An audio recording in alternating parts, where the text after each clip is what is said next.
Makanya kalau lihat suratnya UGM itu kan merefernya kan ada Far East Group juga gitu. Nah, itu perusahaan Australia. Jadi SMN ini cuma cangkangnya aja. Tapi bisnisnya sebenarnya ya Far East Gold itu. Sebelum tanah Trenggalek dikeruk pun, dengan data yang sudah mereka dapatkan, orang Trenggalek itu ibaratnya yang punya tanahnya, yang punya batunya, tapi yang memonetisasi duitnya itu orang luar. Duitnya dipanen di Australia sana. Nah dunia sekarang ancamannya apa? Ancamannya kan sudah benar-benar global disaster dan itu scientific proven gitu loh. Nah, kalau sudah nggak ada bumi sebagai tempat berpijak untuk sebagai tempat hidup, terus mau didorong kemana semua kebijakan itu?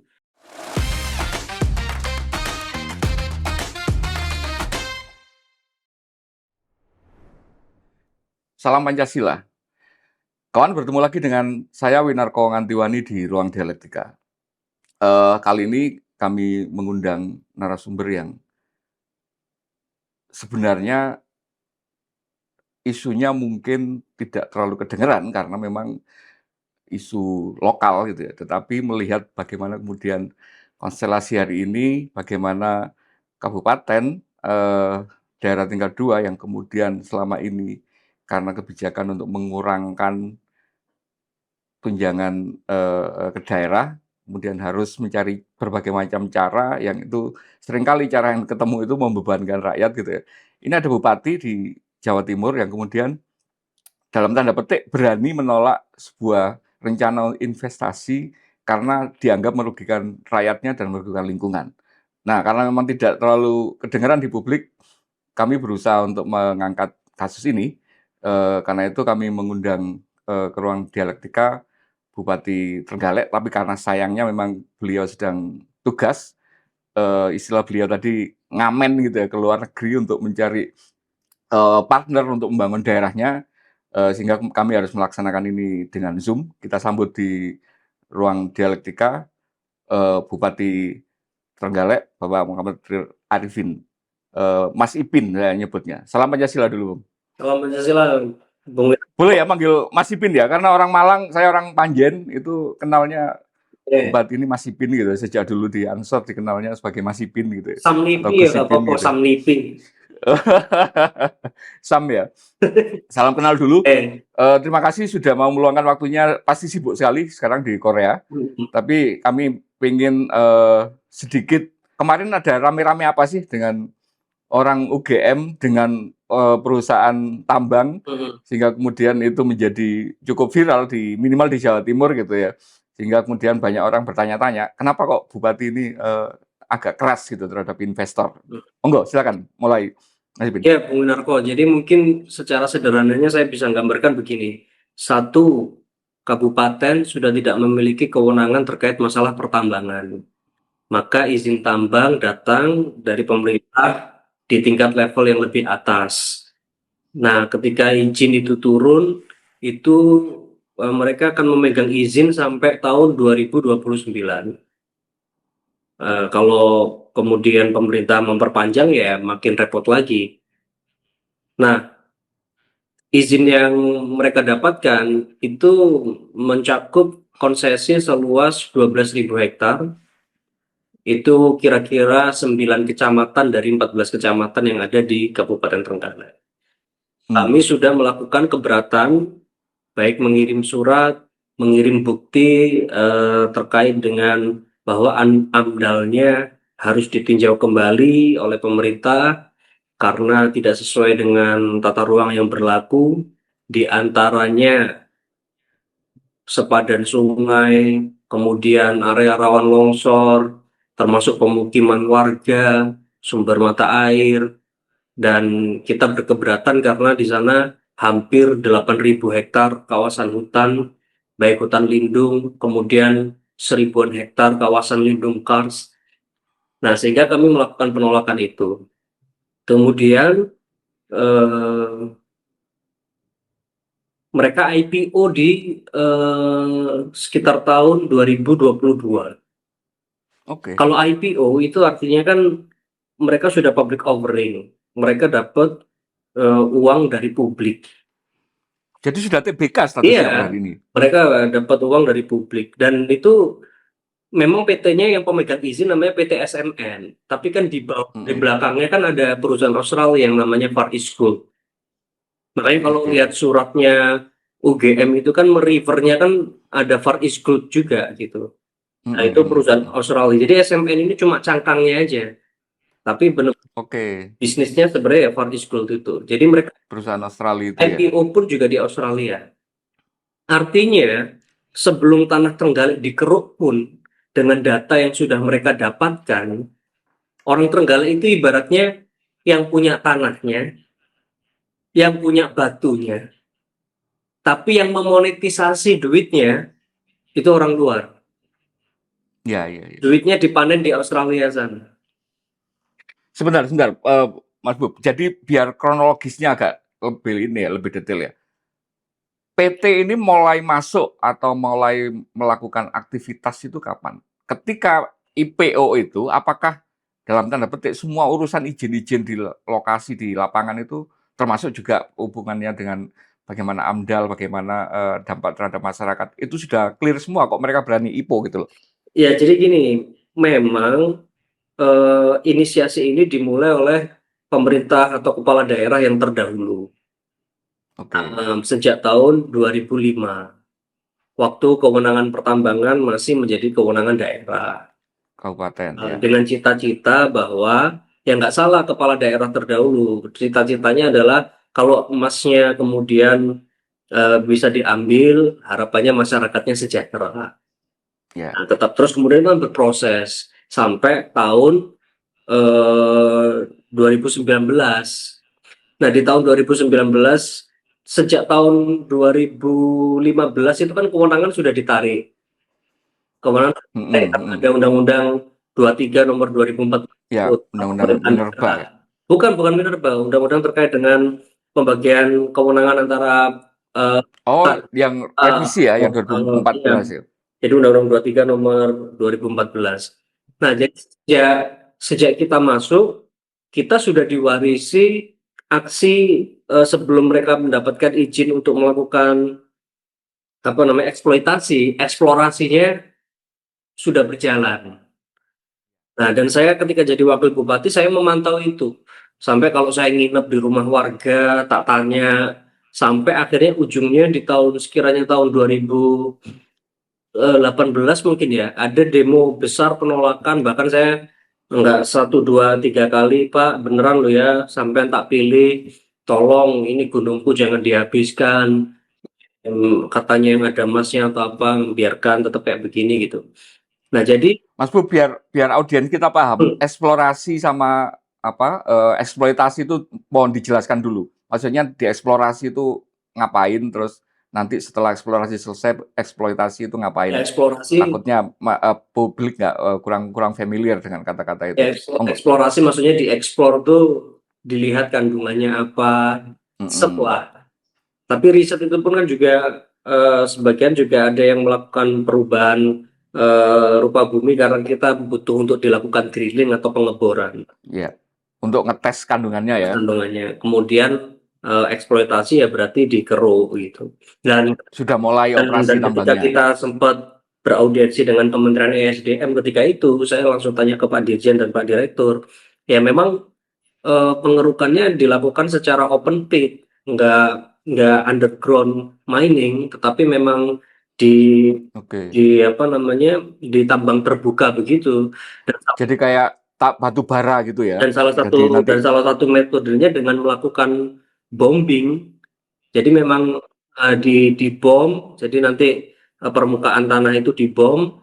Ketika sudah ada bongkahan retak-retak itu baru kemudian diambil dengan ekskavator. Bayangkan 12.000 hektar tanah Trenggalek akan diperlakukan seperti itu. oke.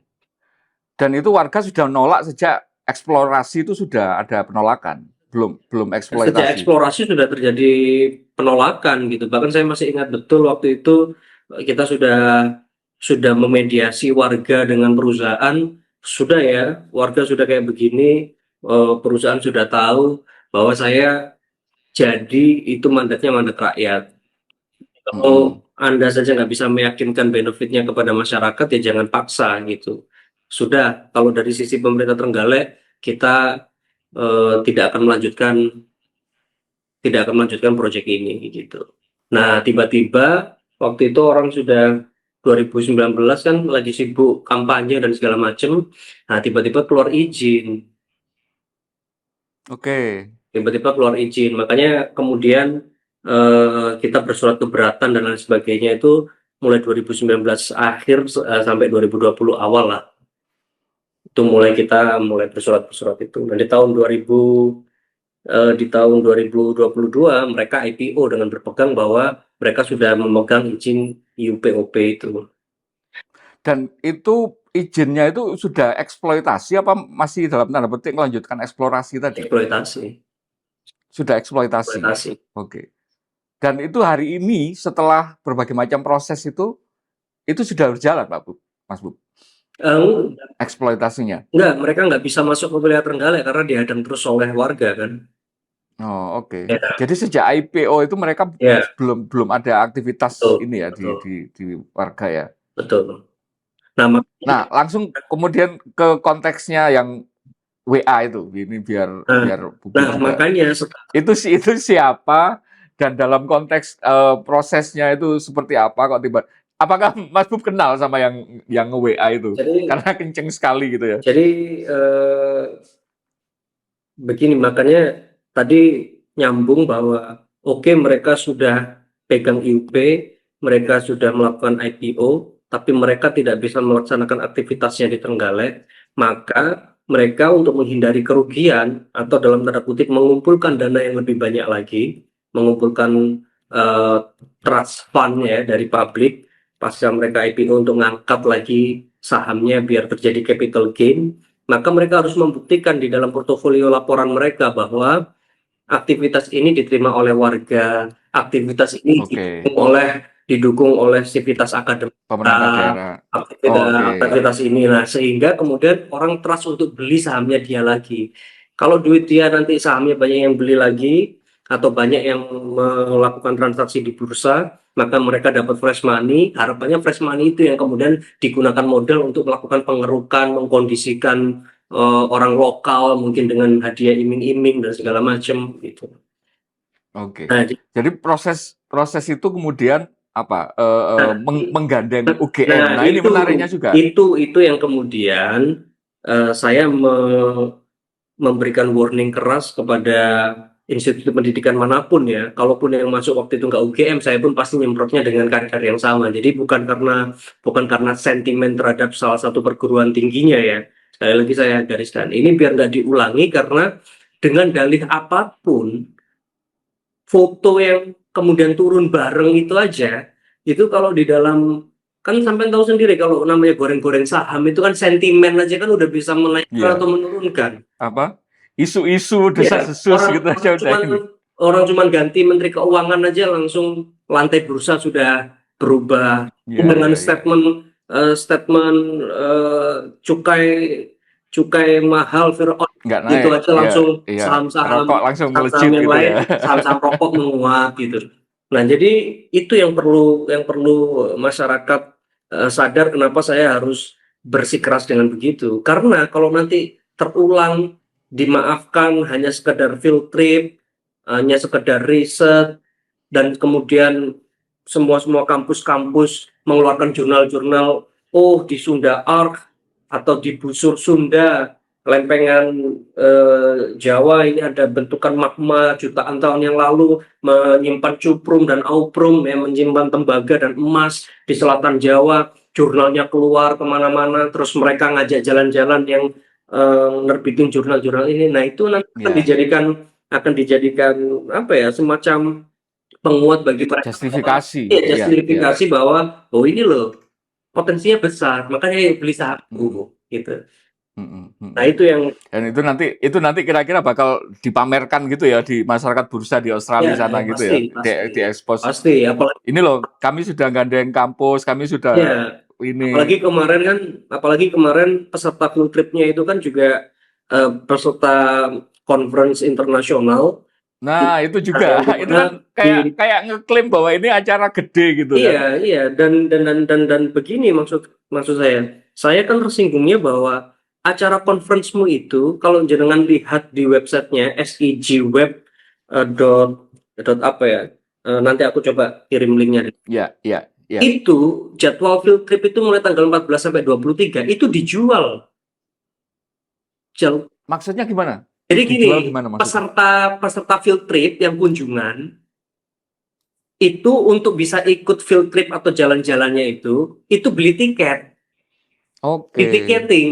Jadi seminar itu seminar berbayar, Ya, kayak ya, ya, ya, jalan ya. karya wisata gitu loh. Ya, ya, ya, ya, ya, Berbayar ya. dan itu sold out gitu loh. Jadi Maksudnya laris gitu acara ya untuk field laris tripnya gitu. itu. Artinya datang ke Trenggalek gitu ya, mau mengancam keselamatan rakyat, kedaulatan sejengkal tanah di Trenggalek, sudah dibayar di sana, orang Trenggaleknya nggak dapat apa-apa, cuman karena mendompleng namanya UGM begitu, berbekal lo ini lo suratnya UGM, saya diminta nganter. Ya kan kalau orang sama UGM kan, ya namanya majelis ilmu ini kan ya Dewan Suronya Republik ini kan orang-orang Iya, pinternya ya. Republik gitu ya kan masyarakat pasti manut. Nah, itu kan kemudian setelah rame itu Wasgub kan sempat ke UGM ya untuk klarifikasi. Saya yang pengen penasaran gini, masa UGM senaif itu sih nggak tahu kalau sedang di Trenggalek itu ada dalam tanda petik gitu ya, ada perbedaan pendapat atau sengketa lah antara penambang atau korporasi ini dengan masyarakat lokal dan pemerintah daerah, sehingga mereka ke sana itu dalam tanda petik juga dimanfaatkan gitu. Masa UGM nggak punya kesadaran itu gitu loh, sehingga kemudian ya bikin acara konferensi atau ya memang menikmati kampus gitu karena dibayar atau ada yang mensponsori gitu. Ya, Gimana? ya, ya begini, artinya di dalam keilmuan geologi kan memang ada tiga mazhab dalam kita melihat eh, potensi bumi ya. Satu, Nggih. eksploitasi, kedua, mitigasi, ketiga, konservasi. Dan ini semua tiga-tiganya memang Oke. ada ilmunya. Nah kan kalau saya kayak lihat di komen gitu, oh Bupati goblok gitu. Coba lihat di Australia Barat. Australia Barat itu orangnya makmur-makmur juga karena tambang. Ya tapi kalau jenengan lihat di Australia Barat, itu luas wilayah dengan density atau kepadatan penduduknya itu bandingannya berapa sama berapa dengan Jawa gitu loh. Itu di Australia Barat tambangnya itu jauh dari Perth. Perth yang ada pantai-pantai kayak Scarborough dan segala macam itu di pesisir pantai baratnya Australia. Itu nggak di tengah-tengah gurun yang kemudian tambangnya sering diambili oleh orang Australia gitu. Jadi nggak bisa dibandingkan, analisis Ya, dampak lingkungannya itu masing-masing tempat berbeda. Belum tentu kalau kemudian ditambang jadi bagus. Saya juga pernah diundang conference di Polandia, di Katowice namanya, Katowice di Polandia. Itu juga dulu penghasil tambang batu bara. Tapi sekarang tambangnya sudah ditutup semua karena mereka beralih ke energi yang lebih bersih. Nah, tahu nggak di ya. Katowice itu bekas-bekas tambang itu jadi apa? Bekas tambang itu jadi public space. Jadi kita kalau ke bekas tambang di sana sekarang itu kelihatannya cuma ada gedung kecil, gedung lama kecil. Itu masuk itu Hmm. lantai 7 ke bawah. Dalamnya ada hall Oke. konser, dalamnya ada ruang-ruang untuk seminar. Saya waktu diterima oleh beberapa kepala daerah termasuk wali kota Katowice eh, menggelar forum terkait dengan masyarakat urban dan pedesaan. Ketika itu seminar di sana saya jadi pembicara. Ya kita di tempatnya di ruang tambang itu. Nah pertanyaan saya, kita kan tambang batu bara eh, sudah banyak juga di Indonesia. Yang jadi apa? Yang jadi beritanya kubangan, orang mati, macam. Nah, makanya artinya praktik praktik eksploitasi yang bersih, berkelanjutan itu belum pernah tercermin di dalam sejarahnya kita melihat di Indonesia ya. Mungkin ada beberapa perusahaan yang ESG-nya mungkin bagus gitu ya, environmentalnya, kemudian sosialnya bagus, governance-nya bagus. Tapi kan tetap aja banyak juga yang nggak bagus gitu ceritanya di Indonesia gitu. Makanya ya sudah lah kalau deposit kekayaan, oke. Orang syukur itu kalau saya gini. oke kamu punya emas, tapi kan di atasnya masih ada emas hijau, di atasnya masih ada emas biru. Nah, yang itu aja kan kamu belum belum ibaratnya mengolahnya Belum maksimalkan ya. dengan baik gitu loh. Ngapain sih Ya, ngerusak-ngerusak yang lain-lain gitu. ya. Nanti kalau kalau ngotot untuk ngambil emas emas benerannya, emas hijaunya, emas birunya malah mati semua Nah, kan gitu itu. potensinya Nah, untuk secara nah ini. jadi eh, kembali ke pertanyaan, apakah UGM nggak sesensitif itu? Saya nggak mau masuk ke dalamnya UGM terlalu seperti apa, tapi yang jelas kemarin setelah kita ketemu, clear bahwa mereka tidak ada kerjasama dengan PT SMN. Artinya terikat, Oke. terikat kontrak kerjasama dengan PT SMN, dia tidak. Dan kemarin kan field tripnya juga mereka menjelaskan bahwa tidak spesifik ke Trenggalek. Artinya memang melihat potensi sepanjang busur Sunda nyebutnya.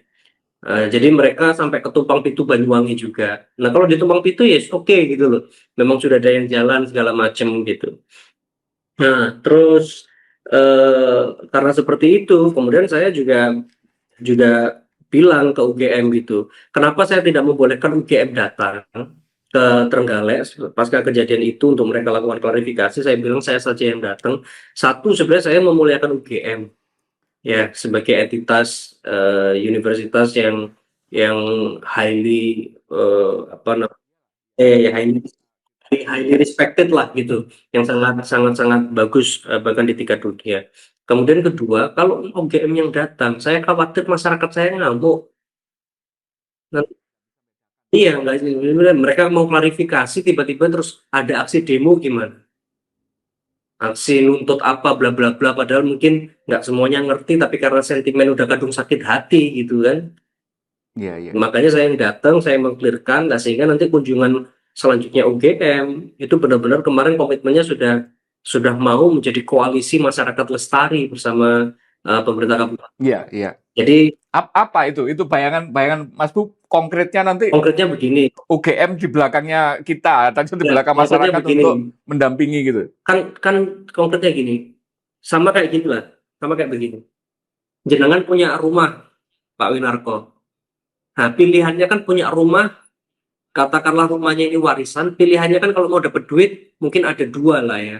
Secara umum. Satu, Mm-mm. rumahnya dijual, atau kemudian Atau kedua dikontrakkan. rumahnya dikontrakkan, tidak ada kos-kosan, atau kemudian disewakan, dikontrak. Ya, Nah, sama batu itu juga begitu. Batu ini kalau warisan gitu ya, batu ini mau kamu jual, ibaratnya dikeruk, atau kemudian disewakan. Kalau disewakan artinya batunya ada, tetapi kemudian ya, dijadikan wisata, entah jadi stone park, ya, entah jadi geosite, entah jadi geoheritage.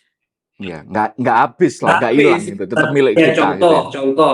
Kalau memang batuan di selatan Jawa itu unik, dulu terbentuk dari magma, berarti gunungnya gunung apa? Apakah ada gunung Wilis Purba? Jadi kan kemudian kalau ada yang sekarang terlihat, oh kalau pegang batu ini sama kayak kita pegang perut bumi 1 juta tahun yang lalu. Oh kalau ada yang kawasan Kars, terus kemudian berpasir, berkarang, ini kayak tipologinya laut, ini mungkin kemungkinan besar ini adalah laut jutaan tahun yang lalu sebelum lempengan kita bertumbukan. Jadi nanti orang pegang batu ini, oh batu ini sama dengan kita menyelam di kedalaman sekian sekian ratus juta tahun yang lalu. Nah itu kan bisa dimonetisasi. Ya, Kemudian kalau itu yang berada di desa dan segala macam bisa jadi desa wisata, bisa jadi destinasi. Artinya memonetisasi kekayaan atau keajaiban batuan kita untuk menjadi rezeki tanpa harus kemudian diambil. Belum kita ngomong nanti apakah Kars itu benar-benar bisa menjadi karbon apa namanya eh,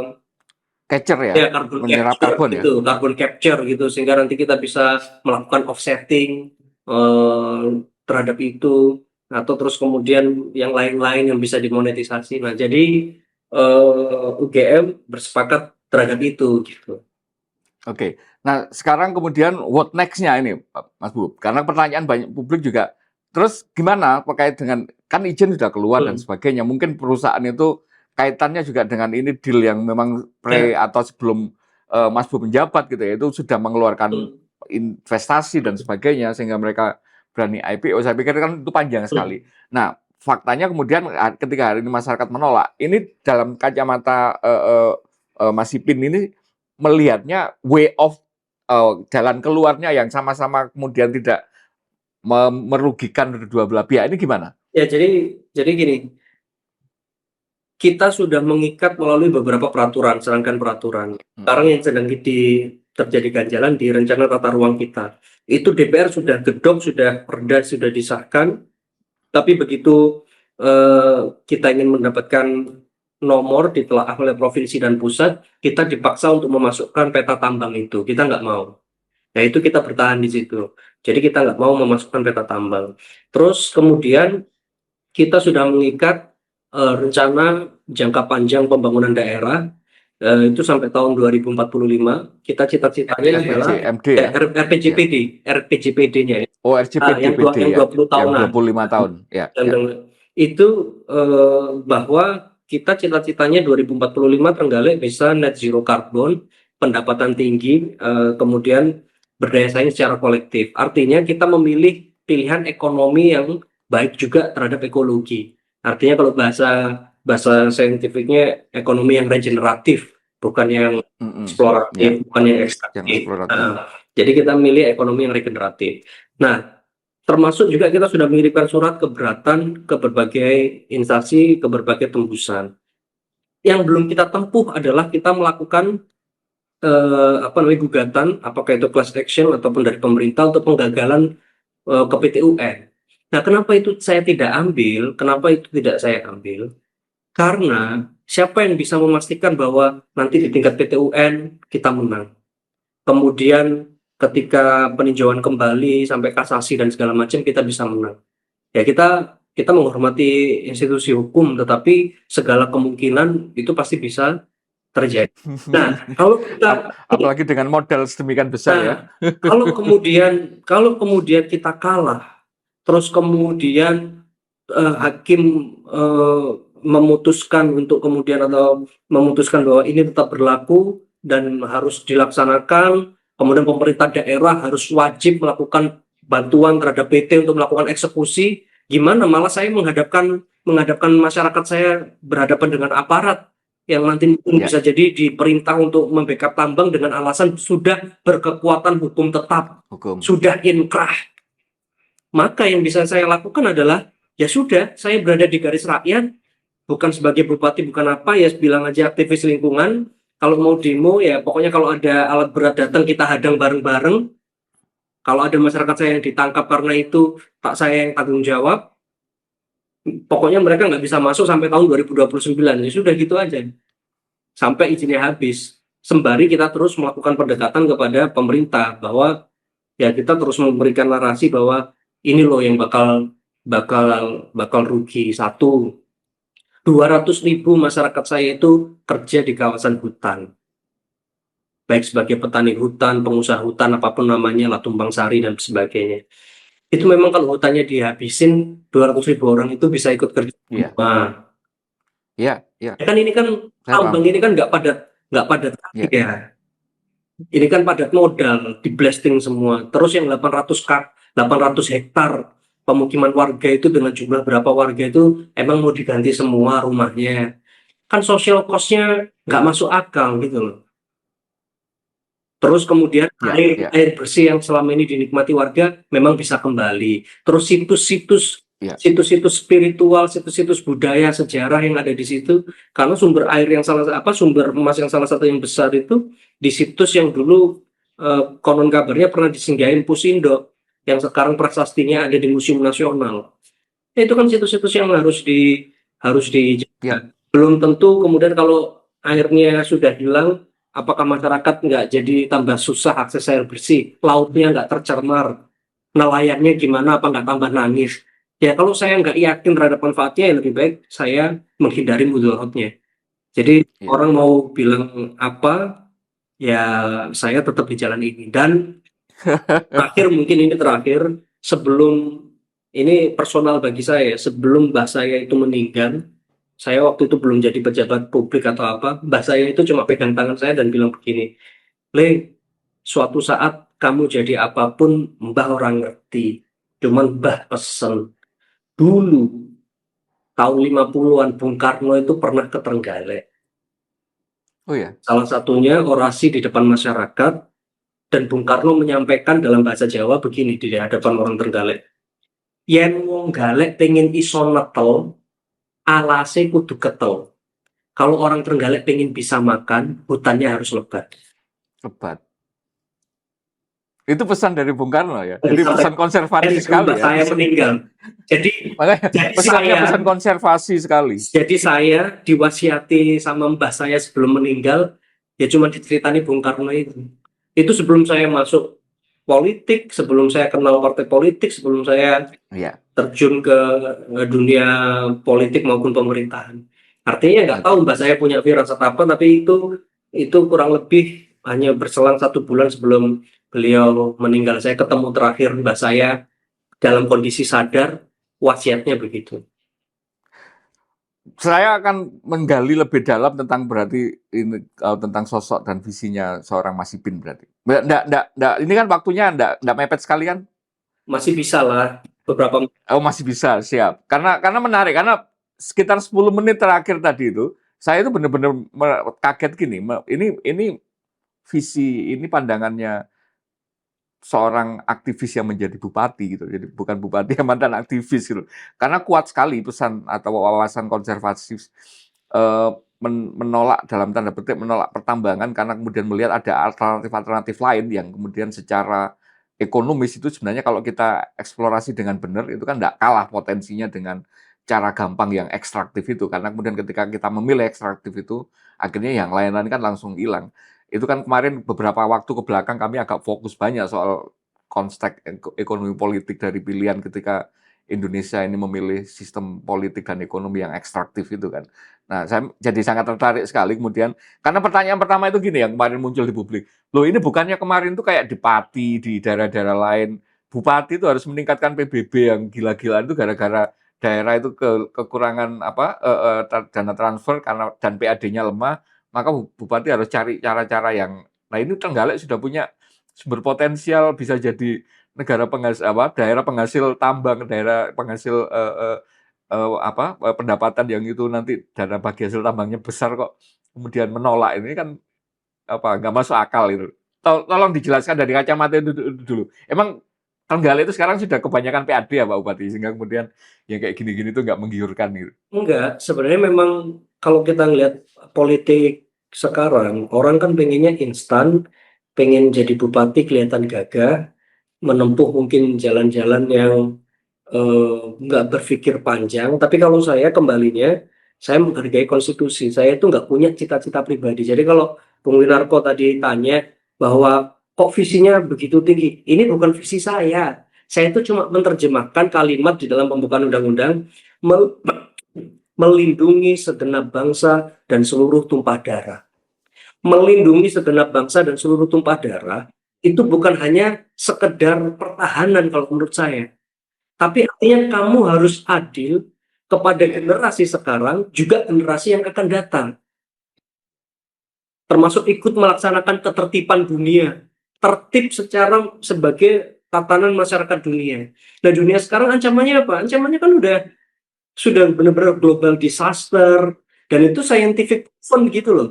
Jadi kalau sudah nggak ada bumi sebagai tempat berpijak untuk sebagai tempat hidup, terus mau didorong kemana semua kebijakan itu? Mau punya duit berapapun mau didorong kemana? Dan kami warga Trenggalek kan juga paham gitu bahwa berapa orang yang rugi karena banjir, karena longsor segala macam. Dan itu nggak bisa selesai dengan sekedar oh harus diperbaiki salurannya, diperbaiki kalinya. Enggak, hulu ke hilir. Kesadarannya, perilakunya yang dirubah. Nah, itu jadi sebenarnya ini menerjemahkan yaitu melindungi segenap bangsa itu berarti ya kita harus memastikan ekologi, daya dukung, daya tampung lingkungannya itu cukup. Kemudian di dalam lingkungan itu kalau kata Bung Karno, nation itu bukan cuma sekedar wilayah, tapi adanya kesatuan nasib antara wilayah dan juga orang-orang yang ada di dalamnya. Nah, maka kemudian kita ngomong international yang kemudian Bung Karno sempurnakan di dalam Indonesia Menggugat bahwa harus ada kesamaan nasib. Nah, baru kemudian kita bangun fondasi ekonomi di atas fondasi ekologi itu. Jadi kalau ekonomi yang didulukan nggak ada ekologinya, ya orang nanti akan tercerabut dari tanah air dengan dengan komunitasnya, yang ada akhirnya nanti perang, yang ada akhirnya aliniasi, yang ada akhirnya yang kuat, yang bisa beli tanah, yang enggak digusur segala macam. Kan akhirnya ceritanya nanti akan seperti itu. Oke, mungkin masih masih ada nama administratif Kabupaten Trenggalek, tapi bisa jadi orang-orangnya sudah bukan orang Trenggalek lagi, yang punya duit bukan orang-orang Trenggalek lagi, meskipun tinggalnya di Trenggalek. Nah, apakah Trenggalek seperti itu yang kita inginkan? Kan enggak. Tapi meskipun orang lain melihat, oh Trenggalek miskin dan segala macam, coba cek di Jawa Timur. Hanya ada 9 kota dan kabupaten yang kemiskinan ekstrimnya sudah nol. Salah satunya Trenggalek ya. Ya, artinya ya kalau pemerintah masih mewacanakan Indonesia kemiskinan ekstrim nol untuk menyambut SDGs 2030, saya sudah urunan loh kemiskinan ekstrimnya nol kan gitu. Bukan berarti nggak ada orang miskin ya, tapi setidaknya Ya. nggak ada orang miskin yang kemudian ketika membutuhkan tidak langsung mendapatkan penanganan, tidak langsung mendapatkan intervensi, tidak langsung kemudian ada upaya-upaya pengentasan gitu. Jadi Dan kondisi itu yang kemudian meyakinkan Pak Bupati bahwa sama sekali kemudian tantangan atau godaan dapat uang mudah dari tambang itu bukan pilihan yang bisa atau harus diambil ya sekarang gitu ya. setidaknya kalau saya tidak bisa membawa Trenggalek baik pada hari ini, saya meninggalkan pondasi yang semoga saja cukup kuat untuk saya berdoa semoga nanti ada bupati yang lebih brilian, ada bupati yang lebih masyarakat-masyarakatnya yang lebih tercerahkan untuk bisa membangun Trenggalek lebih lebih bagus lagi. Kalau saya secara pribadi sangat appreciated dengan berbagai macam visi tadi, tapi saya juga punya pertanyaan gini. Tapi emangnya di masyarakat nggak ada yang dalam tanda petik mendukung itu? Nggak ada masyarakat yang selama ini teruntungkan. Bahkan kalau misalnya dikatakan proses itu sejak 25 ya, artinya sejak dua bupati sebelum sebelum Mas Bub ini ya, atau tiga mungkin ya, saya agak lupa. Sebelum Mas Bub ini kan sebagai Wabub mendampingi Pak Wagub ya Jawa Timur. Terus kemudian ada 2 kali gitu kan, saya salah satunya, eee eee, Pak Mul atau siapa saya lupa pernah gitu, agak terkenal juga di Jawa Timur gitu ya. Artinya kan berbagai macam pihak yang sudah dalam proses ini kemudian mendukung itu dan teruntungkan pasti kan secara ini. Apakah ini mereka kemudian tidak protes kemarin ketika Mas Bub sekarang punya stand yang begitu keras terhadap, pertambangan ini? Enggak, saya begini, mungkin jangan dikira bahwa saya satu-satunya bupati yang nolak ya.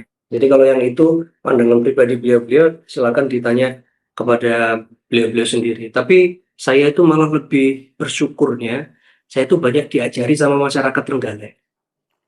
Contoh, Mmm, ada tambang andesit di salah satu desa.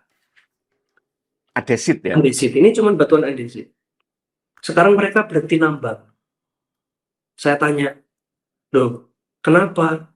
Karena begitu andesitnya diambil, air tanah mereka itu turun, Oke. sumur-sumurnya itu kering. Nah sekarang Jadi mereka tahu sendiri ya dan data itu mereka ya, tahu ngalami gitu loh. sendiri? Kan itu kan membuat saya terenyuh. Saya terus kemudian mereka, Pak, ini hutannya tak bikin trekking hutan. Kenapa? Karena ini yang mau dieksplorasi. Saya tanemin lagi biar hutannya tetap itu kita jaga bareng-bareng. Jadi aku dapat rezekinya dari trekking hutan. Janji ya Pak, sampai janji Bupati, jangan sekali-kali diizinkan tambang masuk ke sini. Lu coba ya Boh. Jadi kesadaran saya itu bukan berarti, oh saya sudah punya konstruk pemikiran seperti itu, terus jejak, berani ngambil keputusan. Enggak, saya ini sakdermo juga muridnya Ya, rakyat ya. yang memberi saya pencerahan juga gitu. Jadi kesadaran-kesadaran itu di Di masyarakat juga masyarakat banyak muncul. sebenarnya sudah Iya. ya. Sehingga kemudian tidak merasa ngajari, tidak merasa ngasih menceramai gitu, tapi kesadaran konservasi itu masyarakat sudah Ya, merasakan gitu. ya mungkin mereka nggak sadar itu sebagai kesadaran konservasi, tapi begitu saya melihat perilaku yang mereka tunjukkan seperti itu, kemudian saya sampaikan, loh jenengan dulu paham kok ini jane gitu kan. Nah, ada lagi juga pertanyaan gini, Mas Bub. Tapi kan di wilayah Trenggalek itu nggak semuanya wilayah pemerintah daerah, karena ada hutan-hutan yang itu dikuasai memang secara ini oleh pusat gitu. Nah, bagaimana kemudian dengan pembagian kewenangan itu gitu, mengatasinya atau menyiasatinya ke depan? Ya kalaupun mereka diizinkan di wilayah kehutanan gitu ya, eee, tapi kan saya juga punya urusan yang namanya keamanan ketertiban. Nah, hutannya kan rata-rata sudah kerjasama pengelolaan hutan bersama masyarakat. Nah, kalau kemudian ada pihak-pihak yang mengganggu keamanan ketertiban di Undang-Undang 23 terkait dengan pemerintahan daerah, itu urusan wajib pemerintah daerah. Oke. Nah, makanya saya bisa turun meskipun saya nggak punya kewenangan kehutanan, meskipun saya nggak punya kewenangan tambang, ya pasalnya itu aja. Kamu bikin ribut, tak kick dari sini kan gitu aja untuk jagain itu. Menarik karena kemudian, berikutnya saya akan menanyakan tentang kira-kira gantinya untuk kemudian dalam tanda petik mengeksploitasi yang sustain tadi, memanfaatkan tanpa menjual rumah warisan ini tadi, itu Mas Bob kan sudah punya gambaran pasti Hmm. gitu kan untuk ditawarkan. Kemarin salah satunya misalnya dengan melakukannya dengan apa, semacam merubah kesepakatan dan ini ya dengan UGM itu kemudian UGM digandeng untuk dan hari ini Mas Bob juga di Korea. Katanya tadi sekilas saya dengar mungkin bisa diceritakan lebih detail, itu untuk kemudian mendapatkan atau sedang mengupayakan untuk mendapatkan bantuan berupa peta geospasial gitu ya, sehingga kita bisa dapat gambaran utuh tentang bagaimana kondisi geospasialnya Trenggalek. Kebetulan saya pekerjaan day job saya itu jadi konsultan larap, jadi agak paham, Mas Buk. Jadi peta geospasial itu manfaatnya apa gitu, bahkan bisa sampai berapa meter di bawah tanah itu juga bisa gitu ya. Nah, artinya pasti kan sudah ada rencana. Monggo dipaparkan. Kira-kira gambaran idealnya mengeksplorasi yang lestari tentang kekayaan alamnya atau potensi alamnya Trenggalek ini kayak gimana di pandangan seorang Mas Ipin? Ya, satu kita ngomong yang ideal dulu, yang muluk-muluk. Kita, Monggo, monggo. ya, jadi pertama kita sekarang sedang berada dalam dunia yang melakukan diskursus bagaimana keadilan lingkungan itu bisa didistribusikan. Salah satunya dengan mekanisme perdagangan karbon, ya, atau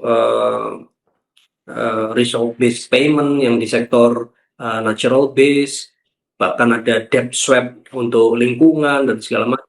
Ya, maka yang perlu kita lakukan sekarang apa sebenarnya potensi serapan karbon yang kita punya. Satu, kita natural base-nya punya hutan. Ya berarti gimana kita pastikan hutannya makin lebat. Atau kalau hutannya lebat kan sudah ada direct impact-nya. Contoh bikin trekking di kawasan hutan, orang dapat duit. Kita punya hutan, hutan durian, Iya. ada yang 300 tahun, ada apa, orang bisa dapat panen duriannya. Ada yang di hutannya ada Sekarang itu trail run itu jadi event rame ya, loh Mas trail di dan juga mana-mana. kan event-event kayak begitu bisa jadi aktivasi. Terus jangka jangka menengahnya mereka bisa bikin eh, desa desa wisata berbasis hutan. Ya, jadi bisa bertani hutan, bisa berternak di dalam hutan, bisa jadi desa wisata hutan, ya tumpang sari di hutan. Nah, ini Iya. itu direct impact-nya. Kemudian portofolio selanjutnya kita bisa berjualan karbonnya. Nah, Mm-mm. makanya kita nanti sejak mulai awal 2026, saya sudah mengeluarkan paket kebijakan bahwa tanah-tanah masyarakat yang non kawasan hutan, kalau difungsikan sebagai hutan, kalau di pesisir difungsikan sebagai mangrove, maka PBB-nya akan saya nolkan. Jadi malah nggak kita pacekin, malah kita nolkan. Karena sebenarnya begini, kan kalau di konsep fikih kita gitu ya, kalau tanah nggak dimanfaatkan, itu kan harta yang mengendap, itu kan nggak boleh. Dan harta nggak boleh berputar di kalangan kita-kita saja gitu kan. Jadi harus apakah diwakafkan untuk umat, ataukah kemudian dikasihkan kepada fakir miskin untuk bisa dikelola. Nah, tapi kalau dalam konteks Trenggalek, hutan itu selain sumber rezeki juga mengurangi bencana. Jadi itu bukan, kalau dijadikan hutan bukan berarti tanahnya nganggur. Karena alam itu sebenarnya punya mekanisme untuk dia juga bekerja gitu. Makanya malah saya kasih insentif. Nah, harapannya nanti masyarakat bisa berkumpul bersatu untuk kemudian memberikan kewenangan kepada BUMD kita untuk bisa melakukan perdagangan karbon. Bung Winarko mungkin bisa cek bahwa nggak semua daerah di Indonesia yang BUMD-nya punya lisensi untuk berdagang di bursa karbon Indonesia.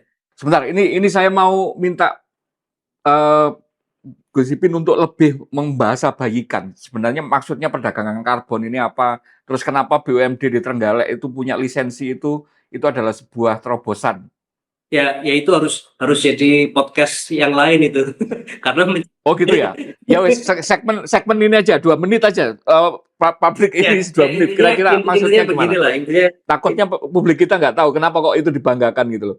ya, jadi gini, itu kan bagian dari innovative financing bahwa dunia sekarang kesadarannya terkait global disaster itu tinggi. Makanya kemudian mereka memberikan insentif, disinsentif terhadap Ya, lingkungan. Nah, kenapa ya, nggak itu yang kita manfaatkan untuk kita bisa cari uang gitu? Nah, ya. salah satunya kayak sekarang saya sedang berada di Korea. Ini dalam rangka saya dapat hibah. Ada perusahaan yang mau karena melihat visi kita net zero carbon, mereka mau membantu untuk melakukan pemetaan topografi. Sekaligus nanti kalau dikembangkan peta dasar itu bisa juga jadi peta untuk kemudian kita sudah punya data terkait seberapa besar serapan karbon kita, berapa oksigen yang Oke. dilepaskan gitu. Sehingga Dari kemudian ketika kita jadi dari jadi kita punya ya dari tangkapan itu kelihatan ya ya, nanti ya. jadi kita punya base map gitu. Termasuk tadi kalau di citra satelit termasuk di lidar dan segala macam sampai mungkin ke bawah.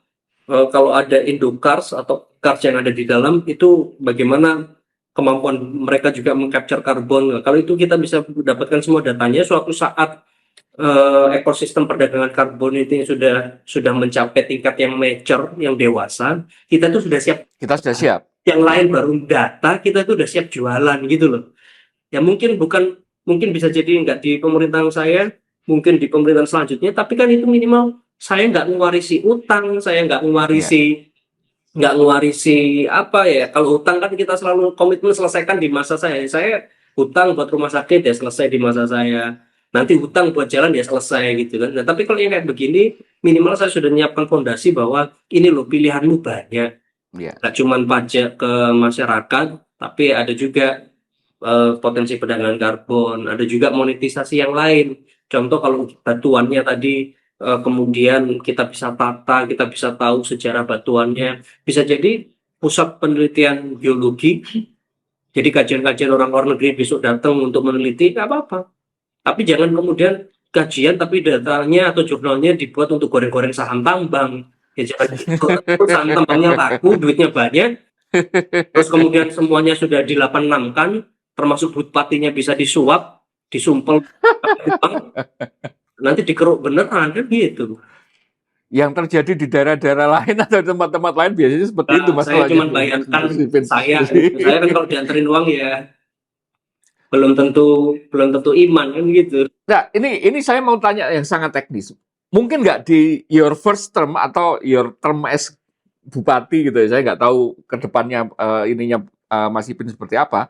Tapi ada yang sudah dikonkretkan bahwa BUMD Trenggalek itu mendapatkan untung dari proses ikut bidding di bursa karbon ini, sehingga kemudian bunyinya bukan lagi PAD-nya Trenggalek itu dari retribusi pasar, retribusi tempat wisata atau peningkatan PBB, tetapi pendapatan berupa keuntungan dari saham atau apapun, saya kurang paham secara ini, dari keuntungan carbon trading karena wilayah Trenggalek catchment areanya untuk carbon offset-nya ini terjaga.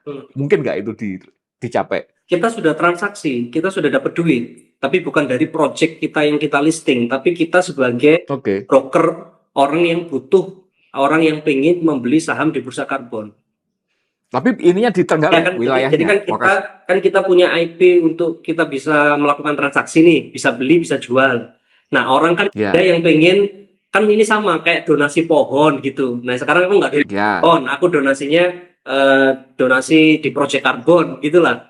Nah orang nggak bisa beli langsung ke bursa, lewatnya ke kita. Jadi kita sudah ambil spread sebagian gitu, meskipun volumenya nggak banyak. Nah yang sekarang kita kejar itu kita akan mengurus sertifikat unit karbon di sektor energi. Jadi kalau dulu pabrik-pabrik cold storage yang nyimpen-nyimpen ikan di Trenggalek itu kalau masih pakai energi yang kotor lah ya, ini nanti dikonversi menjadi energi yang lebih bersih. Kira-kira penurunan emisinya berapa? Nah itu nanti kita kolektifkan. Nah itu yang nanti akan kita listing. Wah, ini benar-benar saya harus ke Trenggalek untuk belajar lebih jauh, karena bagi publik ini akan menjadi pengetahuan yang menurut saya luar biasa untuk mendorongkan ke pemerintah daerah. kalian tuh harus kreatif gitu untuk meningkatkan PAD itu jangan hanya dengan meningkatkan pajak kepada masyarakat kan gitu kan. Tapi banyak hal yang bisa dilakukan untuk kreatif fund investment untuk pemerintah daerah itu yang dalam tanda petik malah memberi insentif untuk menjaga lingkungan kan itu yang dilakukan Mas Ipin gitu ya. Tapi saya mau tanya yang terakhir gini, itu muncul signifikan nggak di PAD-nya Trenggalek? Kita Kalau masih ngomong itu sudah ada gitu. Kalau misalnya ini proyeksinya sampai 2029 itu bisa menyumbang berapa persen dari PAD? ya, kalau sekarang kan kita antara melakukan pemetaan, pendataan dengan hasilnya kan kalau secara bisnis as usual modalnya dewe kan nggak nyucuk sebenarnya. Hmm, Nah, tapi kan sekarang yang ya, saya lakukan pemetaannya saya dapat hibah. oke. Ngerti nggak maksudnya? Jadi dapat support dari Ya, mana-mana gitu ya loh, terus untuk kemudian, nah, terus investment phase-nya ini, nanti kemudian tahap investasinya ya. kemudian nanamnya kan kita bisa lakukan donasi dan segala macam. Kayak sekarang ada beberapa warga yang mengkonversi tambak udangnya yang dulu mencemari dan segala macam, itu sekarang dijadiin hutan mangrove. Ya, Mereka panennya sekarang nggak panen udang saja, tapi ya ada udang, ya ada kepiting, tapi di atasnya ada mangrove-nya, kan lebih lebih bagus. Tapi udangnya jadi udang liar gitu loh, bukan udang yang tambak kayak ya. gitu. Artinya Udang organis ya, kalau artinya nyebutnya. jadi ada dampak ekonominya, tapi juga ada dampak lingkungannya. Nah, itu kan mangrove-nya nanti begitu kita bisa klaim bahwa oh, pertambahan mangrove kita sekian ribu hektar. Nah, ini kan kemudian nanti kita urus sertifikat karbonnya, kemudian kita listing dan segala macam. Ya. Jadi ya memang Oke. masih panjang jalannya, tapi setidaknya kita sudah mulai Ya, melakukan ya. di saat yang lain Ya, ditertawakan dan lain sebagainya. karena saya yakin kalau itu bisa dimunculkan katakan dan cukup signifikan katakanlah penyumbangan PAD gitu ya, itu nanti akan pasti jadi sesuatu yang bisa kita dorongkan untuk menjadi model ke daerah-daerah yang lain gitu ya. Tapi mohon maaf sekali Mas Bub karena waktunya memang Terima terbatas dan kasih. kami nggak mau mengganggu waktunya lebih lama. Tapi saya akan minta komitmennya untuk nanti kami ke sana atau kita ketemu secara langsung ya untuk kemudian belajar lebih detail tentang apa yang dilakukan oleh PAD BUMD Trenggalek ini untuk kemudian bisa masuk ke sistem skema perdagangan karbon dunia gitu ya. Hingga kemudian itu bisa meningkatkan benar potensi pendapatan daerah tanpa kemudian mengorbankan kelestarian atau mengorbankan masyarakat sebagai sumber untuk pendapatan dari pajak gitu ya. Kira-kira materi belajarnya nanti seperti itu. Saya nggak tahu dikasih porsi 1 SKS apa 2 SKS gitu ya. Sama Mas Bub gitu ya. Ya, Oke, terima kalau kasih insya Allah banyak Mas Bub. Nanti sama-sama. kita kontak-kontakan lagi. Ada lagi. Mudah-mudahan urusannya di Korea lancar, proses Amin. untuk kemudian hibahnya untuk Amin. membuat peta topografi dari Kabupaten Trenggalek nanti bisa cepat terlaksana sehingga menjadi bahan untuk kemudian mengembangkan lebih lanjut. Makasih banyak Mas Terima Bub. kasih. Kita ketemu di ruang dialektika berikutnya. Salam Pancasila. Oke, salam kasih.